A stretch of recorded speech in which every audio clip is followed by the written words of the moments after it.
Scotty here, and we're down at Engine Masters Australia with Adam Stiles and his twin turbo 408.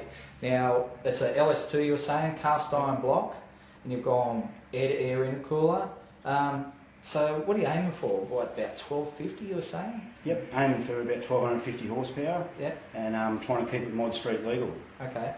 Now, fuel's a bit different. Everyone seems to be going E85 these days, but you're going? Going E98, ethanol. E98, there you go. So we're still tweaking at the moment. You're about 1120 horsepower at the moment. You're going to do some cam changes and that sort of thing. But so you said mod street. What sort of time are you aiming for? Well, anywhere in the 7s would be nice, sort of, you know, 780 to 790s hopefully. If the car goes straight, we'll hopefully get there. Man, that is going to be a rocket ship once you get that on the street.